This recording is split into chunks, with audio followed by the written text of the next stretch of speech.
Hello everyone, मेरा नाम प्रियंका है और इस वीडियो में हम पढ़ेंगे चैप्टर 10 एंड एलियन हैंड का सेकंड पार्ट। और ये स्टोरी लिखी गई है जयंत नार्लिकर के द्वारा। और इसका फर्स्ट पार्ट जो है उसकी लिंक आपको डिस्क्रिप्शन बॉक्स में ही मिल जाएगी। तो सेकंड पार्ट देखने से पहले आप इसका फर्स्ट पार्ट भी देख लें, जिससे कि आपको अच्छे से ये कहानी समझ में आ जाए। तो अब तक हुआ ये था कि टिल्लू नाम का एक बच्चा है जो अपने पेरेंट्स के साथ मार्स पे रहता है, और वो भी सरफेस पे नहीं, सरफेस के नीचे रहता है। और उसके पापा सरफेस पे जो मशीन्स लगी हुई थी उनकी देखभाल का काम किया करते थे। टिल्लू हमेशा चाहता था कि वो जो सीक्रेट पैसेज या फिर जो फॉरबिडन पैसेज था जिससे होके उसके पापा सरफेस पे जाया करते थे, वो वहाँ जाना चाहता था और देखना चाहता था कि वहाँ आखिर क्या है। एक बार वो कोशिश भी करता है बट वो पकड़ा जाता है, और उसके पापा उसे बहुत ही समझाते हैं कि नहीं, आपको वहाँ नहीं जाना चाहिए। और उसके बाद नेक्स्ट डे जब पापा अपने वर्क प्लेस पे जाते हैं, अपने काम करने की जगह पे जाते हैं, तो वो क्या पाते हैं कि वहाँ बहुत ही केओस मचा हुआ है। सभी लोग बहुत ही ज़्यादा एक्साइटेड हैं। क्योंकि एक बड़ी सी टीवी स्क्रीन पे उनको कोई भी एक टाइनी डॉट दिख रहा है कोई, और वो मूव कर रहा है। तो उन्हें लगता है कि ये एक स्पेसक्राफ्ट है। वो सभी सरप्राइज्ड हैं, वो सभी डाउटफुल हैं कि ये क्या स्पेसक्राफ्ट ही है, और अगर ये स्पेसक्राफ्ट है तो ये कहाँ से आ रहा है, और आखिर ये क्या उन्हीं की तरफ आ रहा है। इस सब की असलियत जानने के लिए आइए हम वीडियो का सेकेंड पार्ट शुरू करते हैं। The conference room in the Central Bureau was so quiet that an outsider would have thought it was empty. तो जब सभी लोग फोकस कर रहे थे उस बड़े से टीवी स्क्रीन पे ये जानने के लिए कि आखिर वो डॉट क्या है और वो किस तरफ बढ़ रहा है, उस वक्त में जो कॉन्फ्रेंस रूम था जहाँ की सभी लोग इकट्ठा हुए थे सेंट्रल ब्यूरो में, वो बहुत ही शांत था। और एक आउटसाइडर जो है वो सोचता, अगर उधर से गुजरता, कि ये कॉन्फ्रेंस रूम तो एम्प्टी है क्योंकि वहाँ से कोई भी साउंड नहीं आ रहा था। फार फ्रॉम इट, वहाँ कोई भी नहीं था। फार फ्रॉम इट मीन्स किसी के होने का कोई चांस ही नहीं था वहाँ पे। It was full of capacity but the members of the central committee were unusually quite.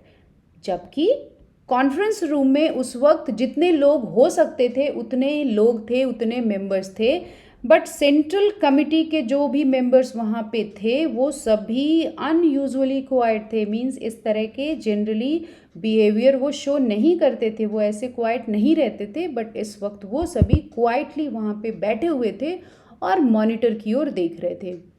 They knew that the president was going to make a momentous announcement. Momentous का मतलब है of great importance, और उन सभी को लग रहा था कि अब जो प्रेसिडेंट है उनके, वो एक इम्पॉर्टेंट अनाउंसमेंट ज़रूर करेंगे। Colleagues, I will give you the report as I have it. तो प्रेसिडेंट शुरू करते हैं। वो कहते हैं कुलीग्स, मतलब कि मेरे कुलीग का मतलब होता है वो सभी लोग जो आपके साथ काम करते हैं। I will give you the report as I have it. और वो कहते हैं, वो कैरी ऑन करते हैं कि मैं आप सभी के सामने वो रिपोर्ट लेके आया हूँ जो मेरे पास है, जो कि मुझे पता है। मैं उन सभी पे आपसे यहाँ बात करने आया हूँ। While I speak, there may be a change in the situation. और जबकि मैं इसके बारे में बोल रहा होऊंगा, मे बी सिचुएशन में थोड़ा बहुत चेंज भी आ सकता है। क्यों? क्योंकि इधर तो वो बोल रहे हैं और उस तरफ वो जो ऑब्जेक्ट नज़र आया है स्क्रीन पे वो मूव भी कर रहा है साथ साथ में। The president paused to get his papers in order and then continued. President ने एक छोटा सा पॉज लिया मीन्स कि थोड़ी देर के लिए वो रुके। To get his papers in order, जो भी पेपर्स उनके हाथ में थे उसको ऑर्डर मीन्स उसको प्रॉपर अरेंज किया एक क्रम में, एंड देन कंटिन्यूड, और फिर उन्होंने बोलना कंटिन्यू किया। टू स्पेसक्राफ्ट आर अप्रोचिंग अस, दो स्पेसक्राफ्ट जो हैं हमारी तरफ बढ़ रहे हैं। One is in fact orbiting, और उनमें से एक तो ऑर्बिटिंग कर रहा है। ऑर्बिटिंग का मतलब होता है moving in a circle our planet. तो जो प्रेसिडेंट थे वो कहते हैं दो स्पेसक्राफ्ट जो है हमारी तरफ बढ़ रहे हैं, और उनमें से एक तो हमारे प्लैनेट के चारों तरफ ऑर्बिटिंग भी कर रहा है, सर्कल में घूम रहा है ऐसे ऐसे। अगर ये इनका प्लैनेट था तो वो वाला जो स्पेसक्राफ्ट था वो उनके प्लैनेट के चारों तरफ ऐसे ऑर्बिटिंग कर रहा है। While the other is still far away, और जबकि जो दूसरा वाला प्लैनेट है वो अभी कहीं बहुत दूर है। ये कौन कहता है? प्रेसिडेंट कहते हैं, जो भी कमिटी मेंबर्स वहाँ पे बैठे थे उन सभी से। We guess that they are coming from a neighbouring planet.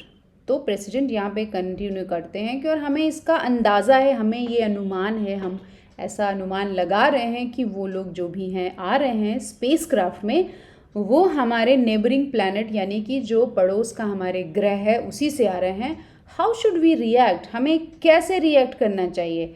Number 1, your views please. और इतना कहने के बाद प्रेसिडेंट एक जो वहाँ पे मेंबर हैं उन्हें नंबर 1 कह के संबोधित करते हैं, नंबर 1 कह के उन्हें एड्रेस करते हैं और उन्हें कहते हैं योर व्यूज़ प्लीज़, आपके इस बारे में क्या विचार हैं, आप बताइए। Number 1 was in charge of defence. In charge of defence का मतलब है वो वहाँ की जहाँ पे सभी लोग थे या फिर उस पूरे प्लेनेट की सुरक्षा की जिम्मेदारी उठाता था। He was known for his courage and wisdom. और नंबर 1 बहुत ही पॉपुलर था किस बात के लिए? अपने करेज यानी कि अपने साहस के लिए, और विजडम मीन्स अपनी बुद्धिमानी या बुद्धिमत्ता के लिए नंबर 1 बहुत ही मशहूर था। Sir, if we wish, we can totally destroy these spacecraft with our missiles, but that won't make us any wiser. So जो नंबर 1 है वो जवाब देता है प्रेसिडेंट को कि सर, अगर हम चाहें तो हम इन स्पेसक्राफ्ट्स को पूरी तरीके से नष्ट कर सकते हैं विद आर मिसाइल्स, मीन्स अपनी मिसाइल्स यूज़ करके, but that won't make us any wiser. But ऐसा करना समझदारी की बात नहीं होगी। We do not have the capacity to render. Render means make. These craft unoperational in space, but should they land, we can render them ineffective anytime we choose. और वो continue करता है नंबर 1 कि हमारे पास ये कैपेसिटी तो है नहीं कि हम उन्हें उन स्पेसक्राफ्ट को अनऑपरेशनल बना दें स्पेस में ही। अनऑपरेशनल मीन्स कि हम ऐसा कर दें कि वो काम करने के लायक ना रहें स्पेस में ही, ऐसा तो हम कर नहीं सकते हैं, हमारे पास ऐसी कैपेसिटी नहीं है।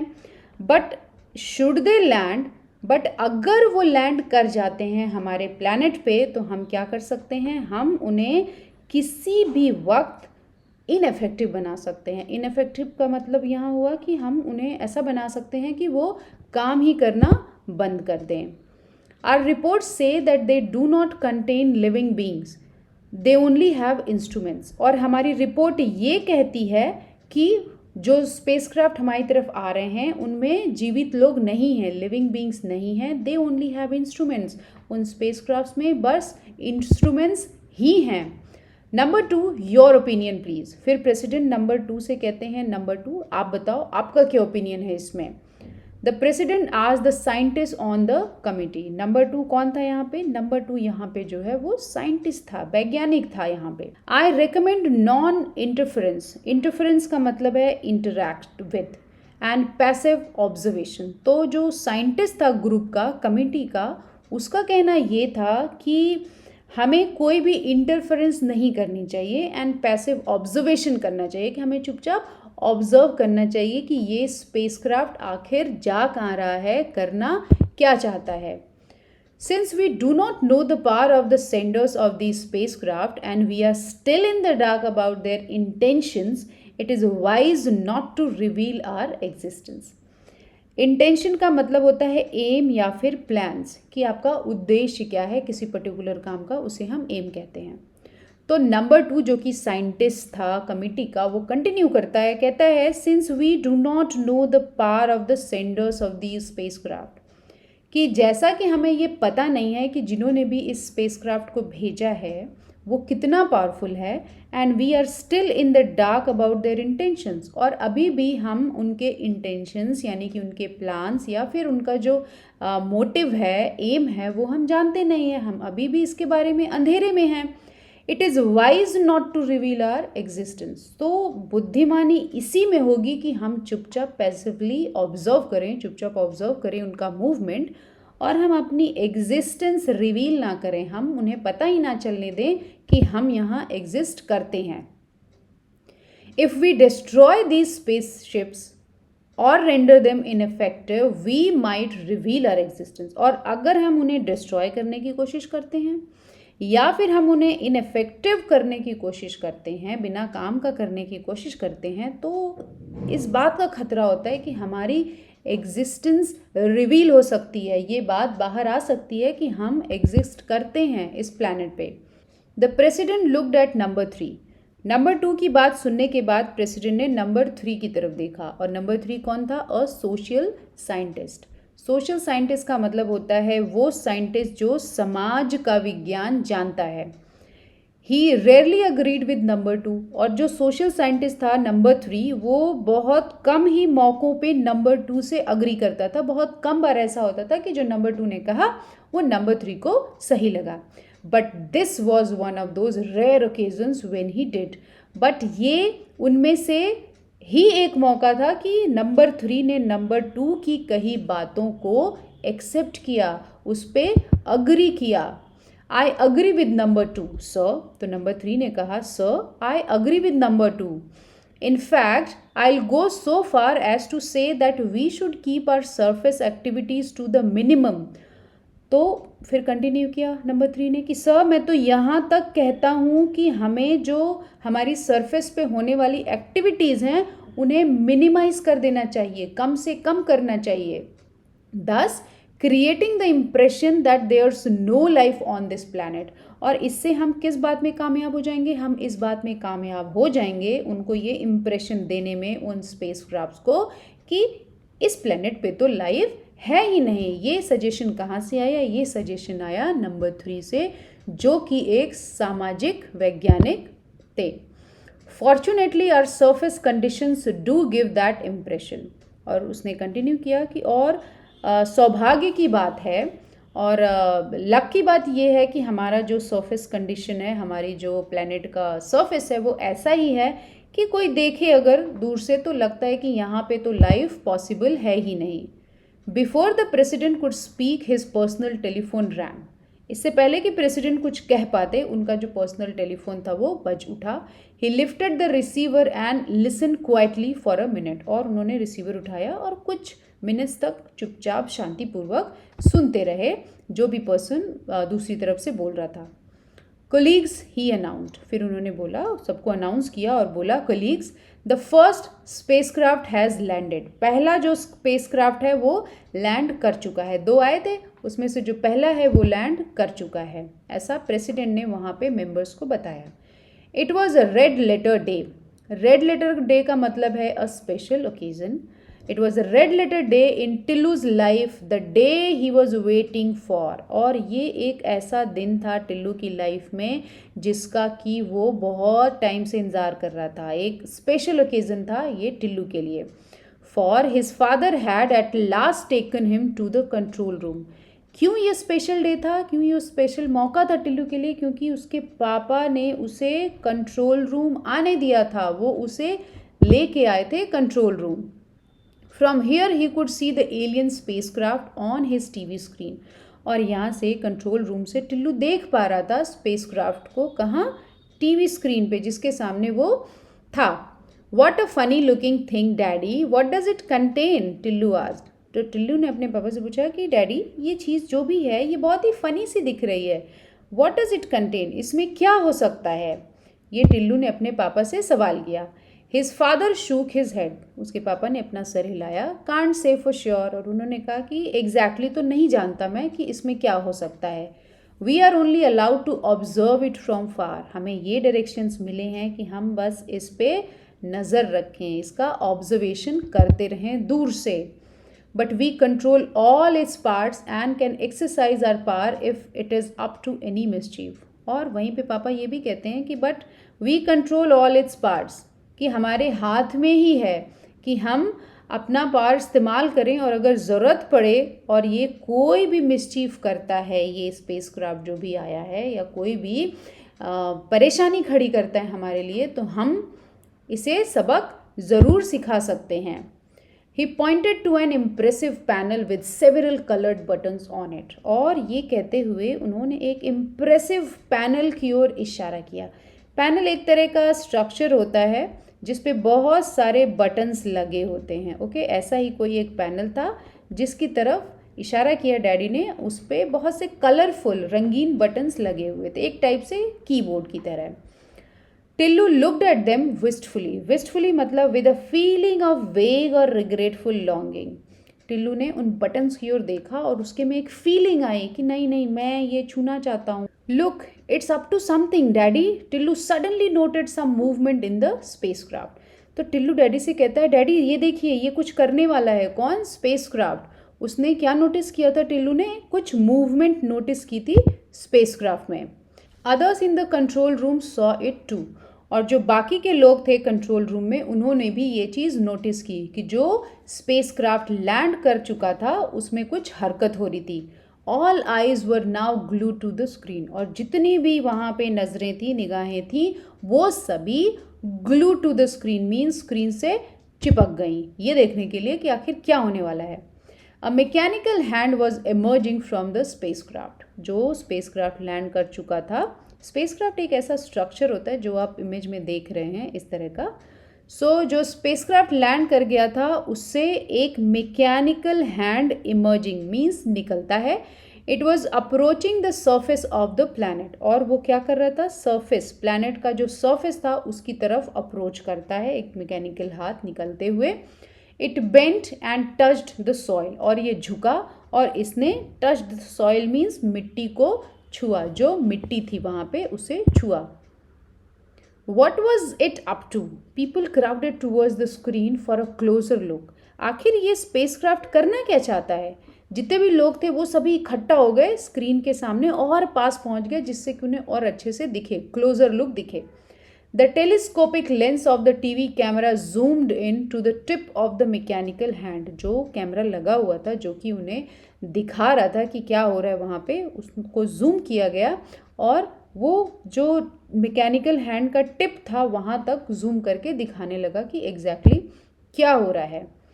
Tillu was staring at the control panel and it's attractive buttons. और टिल्लू क्या कर रहा था उस वक्त? कंट्रोल पैनल को देख रहा था, घूर रहा था और उस पर जो अट्रैक्टिव कलरफुल सी बटन्स लगी हुई थी उन्हें भी गेज कर रहा था, स्टेयर कर रहा था। An irresistible means attractive, desire got hold of him to press the most prominent means important of all buttons, the red one. He moved. और उसके में एक ऐसी डिज़ायर आई। इररेसिस्टिबल का मतलब होता है कि जिसको कि आप मना ही ना कर सको। ऐसी एक डिज़ायर आई, ऐसी एक इच्छा आई टिल्लू के अंदर, और उसने क्या किया? Got hold of him to press the most prominent. और उस इच्छा ने टिल्लू को फोर्स किया क्या करने पे? जो सबसे इम्पॉर्टेंट बटन था जो रेड कलर का था उसे प्रेस करने पे। ही मूव्ड, और वो मूव करने लगा। There was a shrill whistle and Tillu found himself the center of attention. एक श्रिल विसिल आई और टिल्लू ने अपने आप को सेंटर ऑफ अटेंशन पाया। अटेंशन का मतलब सभी लोग उसी की ओर देख रहे थे attentively. His father pulled him away रफली and restored the red button to neutral position. उसके पापा ने जल्दी से उसे खींचा, रफली उसे खींचा वहाँ से, और जो रेड बटन है उसको रीस्टोर किया टू न्यूट्रल पोजीशन। उसको न्यूट्रल पोजीशन में ले आए। न्यूट्रल का मतलब इनएक्टिव पोजीशन में रेड बटन को फिक्स किया। But the damage was done. But जो भी डैमेज हो सकता था उस बटन को प्रेस करने से वो हो चुका था। The mechanical hand from the spacecraft ceased to work. Ceased means stopped. जो मैकेनिकल हैंड निकल रहा था स्पेसक्राफ्ट से सॉइल को टच करने के लिए, वो स्टॉप हो गया, उसने काम करना रोक दिया वहीं पे। At a press conference held by NASA, a scientist was briefing the world press.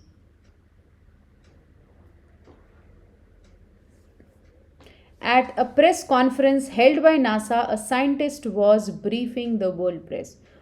इस बीच क्या होता है? नासा की एक प्रेस कॉन्फ्रेंस होती है, उसमें एक साइंटिस्ट जो हैं वो ब्रीफ कर रहे हैं उस प्रेस कॉन्फ्रेंस को, और वो कहते क्या हैं? Everything has been going on smoothly with the Viking mission. और वो ब्रीफ कर रहे हैं गैदरिंग को कि वाइकिंग मिशन, जो उन्होंने मिशन लॉन्च किया था मार्स का, वो सब कुछ स्मूथली चल रहा है उसका। There is a small hitch, और एक छोटा सा हिच।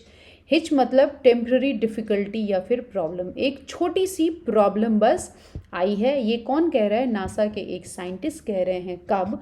जब वो एक प्रेस कॉन्फ्रेंस को ब्रीफ कर रहे हैं about what? Viking mission. Viking mission एक मिशन था नासा का मार्स पे स्पेसक्राफ्ट भेजने का, जो कि फेल हो गया होता है। ये स्टोरी उसी पे बेस्ड है, इमेजिनरी स्टोरी है ये पूरी तरह से।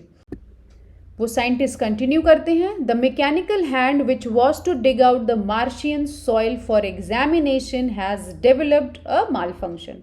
वो प्रेस कॉन्फ्रेंस को ब्रीफ करते हुए कहते हैं कि जो मैकेनिकल हैंड हमने स्पेसक्राफ्ट के साथ भेजा था, और किस लिए भेजा था? Martian soil. मार्शियन मतलब मार्स की। मार्स क्या है? मंगल ग्रह।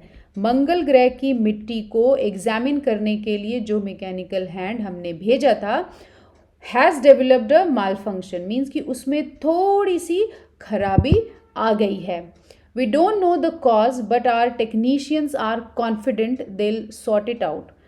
वो कहते हैं कि हमें एग्जैक्टली रीज़न तो नहीं पता है कि आखिर क्यों हुआ है ये ऐसा, बट जो हमारे टेक्नीशियन हैं वो इस काम पे लगे हुए हैं। हम पूरा कॉन्फिडेंट हैं पूरी तरीके से कि हम इसका पता ज़रूर लगा लेंगे और हम इस प्रॉब्लम को सॉल्व भी कर लेंगे। And shortly afterwards there was another press release from NASA. और इस प्रेस रिलीज के, इस प्रेस कॉन्फ्रेंस के थोड़ी ही देर बाद एक और प्रेस कॉन्फ्रेंस की गई, किसके द्वारा? नासा के ही द्वारा। और उसमें क्या कहा गया? वो कहते हैं the mechanical hand is working again. जो मैकेनिकल हैंड रुक गया था, काम करना रोक दिया था, वो फिर से शुरू हो गया है काम करना, thanks to the efforts of our technicians. और ये सभी कुछ संभव हो सका है बस हमारे टेक्नीशियंस की मेहनत से। टेक्नीशियंस होते हैं जो रिपेयरिंग करते हैं या फिर जो सर्विसिंग करते हैं मशीन्स की, इंस्ट्रूमेंट्स की। Soil samples are being collected and examined. हम सॉइल सैम्पल्स कलेक्ट कर रहे हैं and they are examined as well, और हम उसका एग्जामिनेशन भी कर रहे हैं, हम उसकी जानकारी भी जुटा रहे हैं, चेक कर रहे हैं उस मिट्टी को जो हम वहाँ से कलेक्ट कर रहे हैं। Soon we will know the answer to the question whether there is life on Mars। और जल्दी ही हमें इस सवाल का जवाब मिल जाएगा कि क्या मार्स पे जीवन है, लाइफ है, क्या मंगल ग्रह पे जीवन संभव है। Life on Mars, of all the planets in our solar system, Mars is nearest in location and physical conditions to our Earth। Mars पे लाइफ, जितने भी प्लैनेट्स हैं हमारे सोलर सिस्टम में, मार्स जो है वो लोकेशन में नियरेस्ट है। कहाँ पे? हमारी अर्थ के। और फिजिकल कंडीशन में भी वो अर्थ से काफ़ी मिलता जुलता है, धरती से काफ़ी मिलता जुलता है Mars. So the scientist behind the Viking mission. Viking mission actually क्या था? The first spacecraft to successfully land on Mars, Viking 1 was part of a two-part mission to investigate the red planet and search for signs of life। Viking mission जो है ये क्या काम करता था? पहला स्पेसक्राफ्ट इसने भेजा था मार्स पे जो कि सक्सेसफुली लैंड हुआ था, और Viking 1 was the part of a two-part mission to investigate the red planet। और ये जो Viking 1 था स्पेसक्राफ्ट, ये एक ऐसे इन्वेस्टिगेशन का पार्ट था जो कि रेड प्लैनेट यानी कि मार्स पे भेजा जाने वाला था, भेजा गया था। किस लिए? Search for science of life, जीवन के निशान ढूंढने के लिए मंगल पे भेजा गया था, ये मिशन किया गया था। Was hopeful of finding life on Mars. जो साइंटिस्ट इस मिशन के पीछे लगे हुए थे, वाइकिंग मिशन के पीछे, वो बहुत ही ज़्यादा होपफुल थे, उन्हें बहुत ही ज़्यादा उम्मीदें थी कि मार्स पे लाइफ पॉसिबल है। But they were in for a disappointment. The Viking mission found no signs of life on Mars. But actually में क्या हुआ था? जो ये मिशन था नासा का, ये डिसअपॉइंटमेंट से भरा हुआ था, क्योंकि ये वाइकिंग मिशन रियलिटी में फेल हो गया था और इन्हें मार्स पे कोई भी लाइफ नहीं मिली थी। ये ढूंढ पाने में अनसक्सेसफुल हो गए थे। तो इस पार्ट में हमने ये जाना कि रियलिटी में जो नासा ने मिशन शुरू किया था, वाइकिंग मिशन, वो फेल हो जाता है, और इस रियल इंसिडेंट को राइटर ने एक इमेजिनरी इंसिडेंट से जोड़ दिया है, टिल्लू की कहानी से। और ये दिखा दिया है यहाँ पे कि टिल्लू की वजह से ही नासा का मिशन वाइकिंग जो है वो फेल हो जाता है और वो ये जानने में अनसक्सेसफुल रह जाते हैं कि मार्स पे लाइफ है, वहाँ पे लोग सरफेस के नीचे रहते हैं। मैं फिर से कहती हूँ, ये बस एक इमेजिनेशन ही है कि मार्स पे सरफेस के नीचे टिल्लू रहता है और उसकी फैमिली रहती है और बाकी के भी लोग रहते हैं। वीडियो के फर्स्ट पार्ट की लिंक आपको डिस्क्रिप्शन बॉक्स में ही मिल जाएगी और अगर अभी तक आपने हमारे चैनल को लाइक और सब्सक्राइब नहीं किया है तो आप इसे कर लें। That was all for this video. Thank you everybody for watching.